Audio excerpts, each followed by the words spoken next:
Hello everyone, आप सभी का स्वागत है इस चैनल पर। आज मैं आपको बताऊंगा क्लास 10 बिहार बोर्ड का साइंस का चैप्टर 3 है, जैसे कि आपको स्क्रीन पर भी दिख रहा होगा और आपको बोर्ड पर भी दिख रहा होगा। चैप्टर का नाम है विद्युत धारा, बिहार बोर्ड के लिए है और जो बच्चे 2023 में एग्जाम देंगे ना उनके लिए काफ़ी इंपॉर्टेंट है।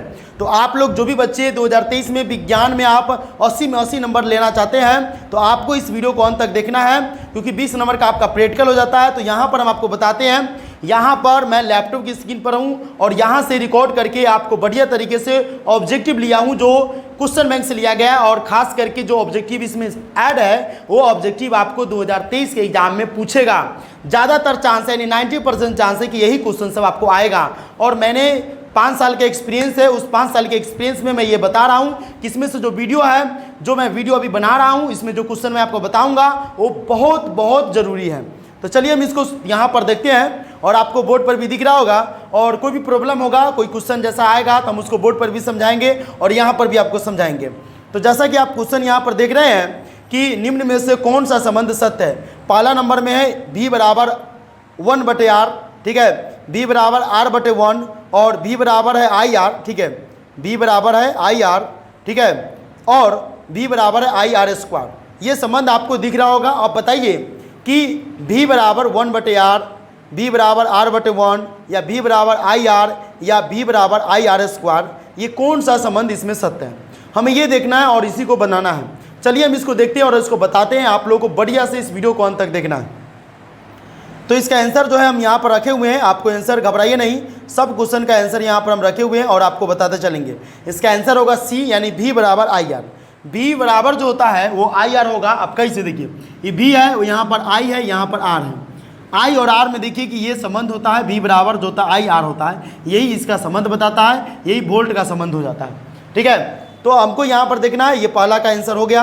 प्रतिरोध का ऐसा मात्रक क्या होता है, प्रतिरोध जो होता है उसका ऐसा मात्रक क्या होता है, जैसा कि आपको यहाँ पर भी दिख रहा होगा, जूल है, वोल्ट है, ओम है, एम्पियर है। क्या होगा इसका आंसर, देखिए जूल है, वोल्ट है, ओम है, एम्पियर है, 4 ऑप्शन आपको दिया हुआ है। प्रतिरोध जानते हैं, प्रतिरोध का ऐसे मात्रक आपसे पूछ रहा है कि क्या होता है, प्रतिरोध का ऐसे मात्रक आपसे पूछ रहा है। इसका आंसर हम आपको बता दें, आप लोग घबराइए नहीं, इसका आंसर होगा, ठीक है, इसका आंसर क्या होगा, C नंबर यानी ओम। प्रतिरोध जो होता है उसका ऐसा ही मात्रक ओम होता है। और ओम को हम कैसे लिखते हैं, तो ओम को हम इस तरह से लिखते हैं, ठीक है, ये ओम का साइन होता है, आप देख रहे होंगे और मैं आपको स्क्रीन पर भी दिखा दूंगा, घबराइए नहीं, ठीक है। आप लोग को बस वीडियो को अंत तक देखना है और समझना है कि क्या होता है। तो ये ओम का निशान होता है इस तरह से, ठीक है। अगला देखिए कि निम्न में से कौन सा पद विद्युत परिपथ में, ठीक है, विद्युत परिपथ में विद्युत शक्ति को निरूपित करता है, ठीक है। तो यहाँ पर कह रहा है कि I², A नंबर में I²R है, B नंबर में IR² है, C नंबर में V² है और D नंबर में V² सीधा है, ठीक है। तो हमको यहाँ पर देखना है कि क्या होगा ऑप्शन, यहाँ पर IR² है, V² I है, ठीक है। इसका आंसर भी हम आपको दिखाते हैं, घबराइए नहीं, इसका भी आंसर आपके सामने हम प्रकट कर रहे हैं। चलिए प्रकट हो जाइए, A नंबर ऑप्शन इसका सही होगा, यानी I²V। इसका आंसर क्या होगा, I²V। I²V निम्न में से कौन सा पद विद्युत परिपथ में विद्युत शक्ति को निरूपित करता, तो I²R। स्थिर विद्युत में आवेश होता है, स्थिर जो विद्युत होता है उसमें क्या आवेश होता है, तो स्थिर जो विद्युत होता है उसमें जो आवेश होता है वो विराम अवस्था में रहता है कि गति की अवस्था में रहता है, या दोनों अवस्था में रहता है, या किसी भी अवस्था में नहीं रहता। हमको यहाँ पर ये देखना है कि क्या क्या रहता है, क्या नहीं रहता। देखिए हम आपको बता दें कि यहाँ पर जो क्वेश्चन आ रहा है उस क्वेश्चन को हमको समझना है और बढ़िया से समझना है।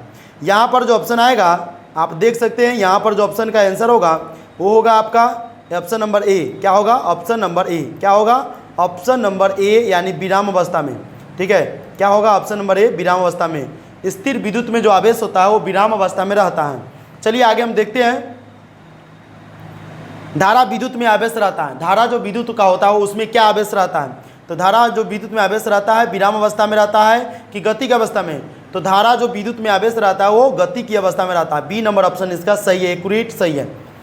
ऊर्जा का ऐसे मात्रक क्या है, ऊर्जा जो होता है उसका ऐसे मात्रक क्या होता है, तो ऊर्जा जो होता है उसका ऐसे मात्रक जो होता है कैलोरी होता है कि जूल होता है कि ताप होता है, या इनमें से कोई नहीं। आप लोग जानते होंगे इसका ऑप्शन, आप लोगों को पढ़ाया हुआ है, ठीक है, आप लोगों को टीचर भी आप लोगों को पढ़ाए होंगे। तो यहाँ पर हम आपको बता दें कि जूल होता है, ऊर्जा का ऐसा मात्रक जूल होता है, जूल इसका ऐसा ही मात्रक होता है, क्या होता है, जूल। आवेश का मात्रक क्या होता है, तो आवेश का मात्रक जो होता है कूलाम होता है कि वोल्ट होता है कि एम्पियर होता है, या फिर इनमें से कोई नहीं।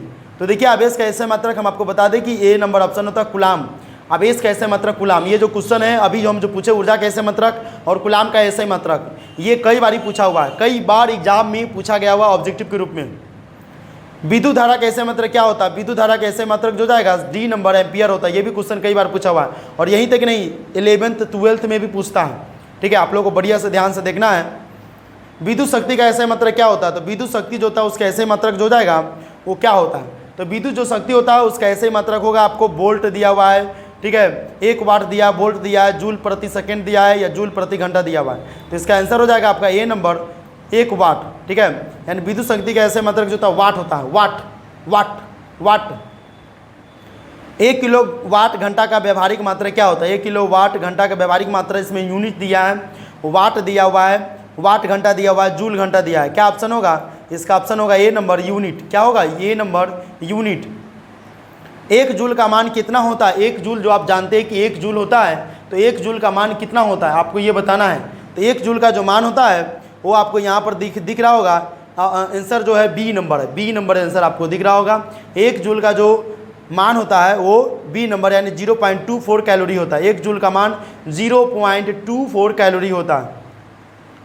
शुष्क सेल में ऋण इलेक्ट्रोड किस धातु का होता है? शुष्क सेल में ऋण इलेक्ट्रोड जो होता है वो कार्बन का होता है कि जस्ता का होता है कि तांबा का होता है? तो शुष्क सेल होता है उसमें ऋण इलेक्ट्रोड जो होता है वो किस धातु का होता है? यहाँ पर ऑप्शन दिया हुआ है ऑप्शन नंबर बी यानी कि जस्ता का होता है। क्या होता है? जस्ता का, जस्ता का। शुष्क सेल में धन इलेक्ट्रोड किस धातु का होता है? तो शुष्क सेल में धन इलेक्ट्रोड जो होता है वो किस धातु का होता है? तो वो हो जाता है सी नंबर कार्बन का। शुष्क सेल में धन इलेक्ट्रोड सी, ठीक है ना, सी नंबर होता है कार्बन, यानी कार्बन का होता है धातु, धातु जो होता है कार्बन का। 1 वोल्ट कहलाता है, 1 वोल्ट क्या कहलाता है? 1 जूल प्रति सेकेंड या 1 जूल प्रति कूलाम या 1 जूल प्रति एम्पियर या इनमें से कोई नहीं। तो आपको देखना ऑप्शन में कि कौन ऑप्शन होगा। इसका ऑप्शन होगा बी नंबर 1 जूल प्रति कूलाम, 1 जूल प्रति कूलाम इसका आंसर होता है। विभवांतर मापने वाले यंत्र को क्या कहा जाता है? विभवांतर मापने वाले यंत्र को क्या कहते हैं? ए मीटर कहते हैं, वोल्ट मीटर कहते हैं, गैल्वेनोमीटर कहते हैं, इनमें से कोई नहीं कहते हैं। आपको ये देखना है कि विभवांतर जो मापते हैं उसने मापने वाले यंत्र को क्या कहते हैं। इसका आंसर आप देख सकते हैं, आंसर नंबर बी होगा। आंसर नंबर बी, वो विभवांतर मापने वाले यंत्र को हम वोल्ट मीटर कहते हैं, वोल्ट मीटर, वोल्ट मीटर।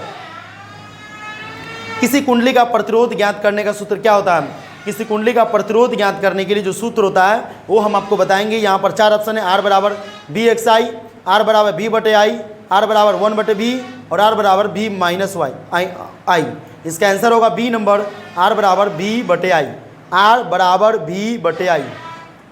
बिजली के फ्यूज का तार बना होता है, बिजली का जो फ्यूज होता है वो किस तार का बना होता है? टीन का, तांबे का, तांबे और टीन दोनों का, इनमें से कोई नहीं। तो बिजली के जो फ्यूज होता है, जैसे कि आप बोर्ड यहाँ पर दिख रहे हैं, बोर्ड में जो फ्यूज होता है ऊपर लाल लाल कलर का जो बरता रहता है ना, उसे फ्यूज बोला जाता है। तो फ्यूज किस तार का बना होता है? तो सी नंबर, तांबे और टीन, तांबा या टीन जो होता है, तांबा या टीन दोनों का बना हो सकता है। बल्ब के तंतुओं को बनाने में टंगस्टन का उपयोग किया जाता है। बल्ब का जो तंतु होता है उसको बनाने में टंगस्टन का उपयोग किया जाता है, क्योंकि इसका गलनांक 3380 डिग्री सेल्सियस होता है, क्योंकि यह निम्न ताप पर पिघलता है, क्योंकि इसका गलनांक 100 डिग्री सेल्सियस से 2 डिग्री सेल्सियस 200 सेल्सियस के बीच में रहता है, और क्योंकि इसका गलनांक 3000 डिग्री सेल्सियस होता है। ऑप्शन यहाँ पर दिया 4 ऑप्शन, देखिए इसमें ए नंबर होगा। बल्ब के तंतुओं को बनाने में टंगस्टन का उपयोग क्यों किया जाता है? क्योंकि इसका गलनांक 3380 डिग्री सेल्सियस होता है। ठीक है, बल्ब के तंतुओं को बनाने में टंगस्टन का उपयोग किया जाता है, क्योंकि टंगस्टन का जो गलनांक होता है वह 3380 डिग्री सेल्सियस होता है। टंगस्टन का गलनांक कितना होता है? 3380 डिग्री सेल्सियस होता है। ए नंबर ऑप्शन इसका सही है। एक ईवी इलेक्ट्रॉन वोल्ट जो होता है, ईवी का मतलब होता है इलेक्ट्रॉन वोल्ट। एक इलेक्ट्रॉन वोल्ट कितने बराबर होता है? ठीक है, एक इलेक्ट्रॉन जो वोल्ट होता है, ठीक है, वो कितने बराबर होता है? आपके पास यहाँ पर ऑप्शन 4 दिया हुआ है, तो ए नंबर ऑप्शन होगा 1.6 गुने 10 की पावर माइनस 19, 1.6 गुने 10 की पावर माइनस 19, यही इसका आंसर होता है। 1 MA कितना होता है? 1 MA बराबर में कितना होता है? ठीक है, तो हमें यहाँ पर देखना 1 मीटर एम्पियर, यहाँ पर माइक्रो एम्पियर भी हो सकता है, मीटर भी एम्पियर होता है। तो 1 MA कितना होता है? यहाँ पर 10 की पावर माइनस 3 मिली माइक्रो होता है, मिली माइक्रो नैनो पिको। ठीक है, तो मिली माइक्रो है, मिली माइक्रो या जो भी होगा, तो हम यहाँ पर देख लेते हैं ऑप्शन, हम ऑप्शन के अनुसार से बता देंगे। ये मिली माइक्रो नैनो पिको, ये मिली है। 1 मिली एम्पियर कितना के बराबर होता है? तो 10 की पावर 3। तब मिली का आएगा तो 10 की पावर 3, माइक्रो का आएगा तो 10 की पावर 6, मिली माइक्रो नैनो का आएगा तो 10 की पावर 9, और मिली माइक्रो नैनो पिको का आएगा तो 10 की पावर 12 होता है। इस तरह से ए हमारा 10 की पावर -3 एम्पियर सही हो गया। ए 1 UA कितना होता है? 1 UA, ये किस चीज़ का साइन है तो आप बताइए, ठीक है। तो इसका आंसर होगा, ठीक है, इसका आंसर होगा डी नंबर 10 की पावर -6 मिली माइक्रो, ठीक है, माइक्रो हो गया 1 माइक्रो एम्पियर होगा, इसको माइक्रो एम्पियर बोलते हैं, 10 की पावर -6 एम्पियर होता है। चालक में इलेक्ट्रॉन सभी गमन कर सकता है जब चालक के अनुदिश, चालक में जो इलेक्ट्रॉन होता है तभी गमन कर सकता है जब चालक के अनुदिश, ठीक है। ऑप्शन यहाँ पर 4 दिया हुआ है, यानी बी नंबर ऑप्शन, विद्युत दाब में अंतर होगा, विद्युत दाब में अंतर होता है। चालक में इलेक्ट्रॉन जो होता है तभी गमन कर सकता है जब चालक के अनुदिश विद्युत दाब में अंतर होता है। अगर Q आवेश विभवांतर V से प्रवाहित हो तो किया गया कार्य क्या होगा? अगर Q आवेश विभवांतर V से प्रवाहित हो तो किया गया कार्य जो है V/Q होगा या Q/V होगा, तो V × Q होगा, ठीक है, V × Q होता है।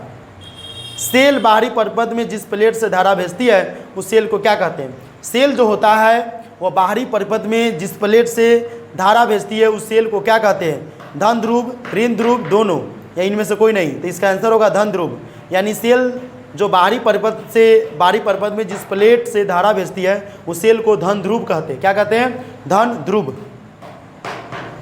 किसी चालक का प्रतिरोध निर्भर करता है, किसी चालक का प्रतिरोध किस पर निर्भर करता है? तो उपयुक्त सभी पर, चालक की लंबाई पर भी निर्भर करता है, चालक के अनुप्रस्थ काट के क्षेत्रफल पर भी निर्भर करता है, और चालक की प्रकृति पर भी निर्भर करता है। इसका तीनों आंसर है। किसी चालक का प्रतिरोध जो होता है चालक की लंबाई पर, चालक के अनुप्रस्थ काट के क्षेत्रफल पर, चालक की प्रकृति पर, तीनों पर निर्भर करता है। किसी अस्थायी विद्युत धारा एक द्वारा, मतलब किसी अस्थायी विद्युत द्वारा समय में उत्पन्न ऊष्मा की मात्रा क्या होगी? ठीक है, एक द्वारा यानी एक समय में उत्पन्न ऊष्मा की मात्रा क्या होगी? ठीक है, तो H बराबर यहाँ पर दिया हुआ है, बी नंबर होगा H बराबर VIT, H बराबर VIT। चलिए, जिन पदार्थों में विद्युत मुक्त रूप से प्रवाहित हो सकती है उन्हें कहते हैं। तो जिन पदार्थों में विद्युत जो होता है मुक्त रूप से प्रवाहित हो जाती है उसे हम आंसर नंबर सी यानी विद्युत चालक कहते हैं। जिन पदार्थों में विद्युत मुक्त रूप से प्रवाहित हो सकती है उन्हें विद्युत चालक कहते हैं। जिन पदार्थों से विद्युत प्रवाह आसानी से नहीं होता है उसे हम कहते हैं, जिन पदार्थों में विद्युत प्रवाह आसानी से नहीं होता है हम उसे जो होता है विद्युत रोधी कहते हैं। जिन पदार्थों में विद्युत प्रवाह आसानी से नहीं होता उसे विद्युत रोधी कहते हैं, और जिन पदार्थों में विद्युत मुक्त रूप से प्रवाहित हो सकती है उन्हें विद्युत चालक कहते हैं। तो दोनों को बढ़िया समझिए, दोनों क्वेश्चन कई बार एग्जाम में पूछा हुआ है। विद्युत प्रवाह की दिशा मानी जाती है, विद्युत प्रवाह की जो दिशा होती है वो क्या मानी जाती है? आंसर नंबर बी, धन टर्मिनल से ऋण टर्मिनल की ओर। विद्युत प्रवाह की जो दिशा मानी जाती है धन टर्मिनल से ऋण टर्मिनल की ओर, प्लस से माइनस की तरफ जाता है। एकांक समय में विद्युत आवेश के परिमाण को, जो परिमाण के जो प्रवाह होता है उसको क्या कहा जाता है? एकांक समय में विद्युत आवेश के परिमाण को हम क्या कहते हैं? ऑप्शन नंबर सी, विद्युत धारा कहते हैं। एकांक समय में विद्युत आवेश के परिमाण को, परिमाण के जो प्रवाह होता है हम उसको विद्युत धारा कहते हैं। ये भी कई बार पूछा गया हुआ है। किसी तार से विद्युत धारा प्रवाहित होती है तो तार के प्रत्येक बिंदु से कितना इलेक्ट्रॉन अपवाहित होती है? ठीक है, ऑप्शन यहाँ पर दिया हुआ है, ऑप्शन हो जाएगा सी नंबर 6 × 10 की पावर 18, 6 × 10 की पावर 18। किसी विद्युत लैंप के तंतु से 0.4 एम्पियर की धारा प्रवाहित हो रही है, अगर लैंप 3 घंटे तक प्रकाश देता है तो प्रवाहित आवेश क्या होगा? तो प्रवाहित आवेश हो जाएगा 4320 कूलम हो जाएगा। यहाँ पर इसको न्यूमेरिकल है, वैसे न्यूमेरिकल अगर सेम टू सेम पूछता है तो बना देंगे, लेकिन न्यूमेरिकल बताना भी हम आपको बताएंगे। चैनल पर नए हैं तो चैनल को सब्सक्राइब कर ले, क्योंकि जैसे वीडियो डाले तो आपको नोटिफिकेशन मिलना भी चाहिए। किसी विद्युत परिपथ में परिपथ के प्रतिरोध को परिवर्तित करने के लिए किस युक्ति का उपयोग किया जाता है? तो देखिए ऑप्शन यहाँ पर दिया हुआ है, आंसर नंबर ए, धारा नियंत्रक। क्या होता है? धारा नियंत्रक। ठीक है, कोई विद्युत बल्ब 220 वोल्ट के जनरेटर से संयोजित है, यदि बल्ब से 050 यानी बल्ब से 050 एम्पियर विद्युत धारा प्रवाहित होती है तो बल्ब की शक्ति क्या होगा? ठीक है, तो यहाँ पर ये जो देख रहे हैं ना, ये वाला गलत है, यहाँ पर 0.5 होगा। ठीक है, घबराइए नहीं आप लोग। ठीक है, तो प्रवाहित होती तो बल्ब की शक्ति क्या होगी? तो बल्ब की शक्ति यहाँ पर हो जाएगा। ठीक है, यहाँ पर डी नंबर 110 वाट। ठीक है, 110 वाट का बल्ब भी आप सुने होंगे। किसी विद्युत बल्ब के तंतु में से 0.5 विद्युत धारा 10 मिनट तक प्रवाहित होती है तो विद्युत परिपथ से प्रवाहित विद्युत आवेश का परिमाण क्या कहलाता है? तो देखिए 300 डिग्री सेल्सियस है, 60 डिग्री सेल्सियस है, 120 डिग्री सेल्सियस है। ए नंबर होगा 300 डिग्री सेल्सियस। विद्युत प्रवाहित कर किसी धातु की वस्तु पर अन्य किसी वांछित धातु की परत निक्षेपित करने के प्रक्रम को क्या कहते हैं? तो उसे हम जो कहते हैं वो ऑप्शन नंबर ए विद्युत लेपन कहते हैं। क्या कहते हैं? विद्युत लेपन। विद्युत बल्ब के भीतर निष्क्रिय गैस भरी जाती है। ठीक है, यहाँ पर ऑप्शन 4 है, यानी कि बी नंबर ऑप्शन टंगस्टन के वाष्पन के रोकने के लिए विद्युत बल्ब के भीतर निष्क्रिय गैस भरी जाती है। जो आप बल्ब देखते थे 110 बल्ब होता है, ललका बल्ब, उसके अंदर निष्क्रिय गैस भरा जाता है, क्योंकि टंगस्टन जो होता है वो वाष्पन को, टंगस्टन के जो वाष्पन होता है उसको रोकने के लिए वो गैस को भरा जाता है। जैसे गैस खत्म होता है तो टंगस्टन का जो तार होता है फिलामेंट का वो टूट जाता है और उसके बाद बल्ब फ्यूज हो जाता है। विद्युत बल्ब का फिलामेंट किससे बना होता है? टंगस्टन का होता है ना। ठीक है, टंगस्टन का। विद्युत बल्ब का फिलामेंट जो होता है टंगस्टन का बना होता है। विद्युत चुंबक बनाने के लिए उपयुक्त पदार्थ क्या होता है? ऑप्शन नंबर ए नरम लोहा, इस्पात, निकेल, इनमें से कोई नहीं। ऑप्शन नंबर ए होगा नरम लोहा। क्या होगा? नरम लोहा। किसी विद्युत धारा के सतत तथा बंद पथ को क्या कहते हैं? तो किसी विद्युत धारा के सतत तथा बंद पथ को हम जो कहते हैं वो ए नंबर विद्युत परिपथ कहते हैं। क्या कहते हैं? विद्युत परिपथ। विद्युत धारा के तापीय प्रभाव का उपयोग किस में नहीं होता है? विद्युत धारा के तापीय प्रभाव का उपयोग विद्युत पंखा में नहीं होता है। क्या होता है? विद्युत पंखा में नहीं होता है। विद्युत धारा की चाल प्रकाश की चाल में क्या संबंध है? विद्युत धारा की चाल और प्रकाश की चाल में क्या संबंध है? इसका आंसर होगा ए नंबर, दोनों की चाल समान होती है। दोनों की चाल समान होती है। किसी विद्युत परिपथ में इकाई धनावेश को एक बिंदु से दूसरे बिंदु तक ले जाने में किए गए कार्य को मापा जाता है उन बिंदुओं के बीच। किन बिंदुओं के बीच? तो बी नंबर ऑप्शन है के विभवांतर से। के विभवांतर से मापा जाता है। जब सेल से कोई विद्युत धारा नहीं ली जाए तो उनके दोनों टर्मिनलों के बीच विभवांतर होता है। तो उनके दोनों टर्मिनलों के बीच जो विभवांतर होता है वो शून्य नहीं होता है। जब सेल से कोई विद्युत धारा नहीं ली जाए तो उनके दोनों टर्मिनलों के बीच जो विभवांतर होता है वो शून्य नहीं होता है। विद्युत धारा उत्पन्न करने की युक्ति को हम क्या कहते हैं? तो विद्युत धारा उत्पन्न करने की युक्ति को हम जनित्र कहते हैं। ये कई बार क्वेश्चन पूछा हुआ है, आपको इसको बढ़िया से ध्यान से देखना है कि विद्युत धारा उत्पन्न करने की युक्ति को जनित्र कहते हैं। वह विद्युत धारा जो तार की प्रति मीटर लंबाई के लिए 2 × 10⁻⁷ N बल उत्पन्न करती है वो धारा क्या कहलाती है? तो वह धारा जो कहलाएगी ए नंबर 1 एम्पियर कहलाएगा। वह विद्युत धारा जो तार की प्रति मीटर लंबाई के लिए 2 × 10⁻⁷ N बल न्यूटन बल उत्पन्न करता है वो धारा जो था 1 एम्पियर कहलाता है। एक विद्युत बल्ब पर रेटिंग जो है 220 वोल्ट से 100 वाट है। इसके फिलामेंट तंतु का प्रतिरोधक होगा, तो इसके फिलामेंट तंतु का प्रतिरोधक जो है 484 ओम होगा। आमीटर को विद्युत परिपथ में कैसे जोड़ा जाता है? तो ए मीटर जो होता है उसको विद्युत परिपथ में श्रेणी क्रम में जोड़ते हैं। ये क्वेश्चन कई बार पूछा हुआ है। देखिए जो क्वेश्चन पूछा हुआ है हम उसको बार बार बोल रहे हैं, उस क्वेश्चन को बढ़िया से ध्यान से देखना। कुछ क्वेश्चन इसमें बकवास भी है, लेकिन जो क्वेश्चन पूछा हुआ है उस पर हम आपको बता रहे हैं कि क्वेश्चन पूछा हुआ है। ठीक है, आगे देखना है निम्नलिखित में से कौन सा विद्युत परिपथ में विद्युत शक्ति को निरूपित नहीं करता है? तो यहाँ देखिए ऑप्शन यहाँ पर दिया हुआ है बी नंबर IR²। IR² विद्युत परिपथ में विद्युत शक्ति को निरूपित नहीं करता है। अगर 3 चालक R1, R2, R3 श्रेणी क्रम में संयोजित है तो उसका समतुल्य प्रतिरोध R3 होगा, सॉरी RS कैसा होगा?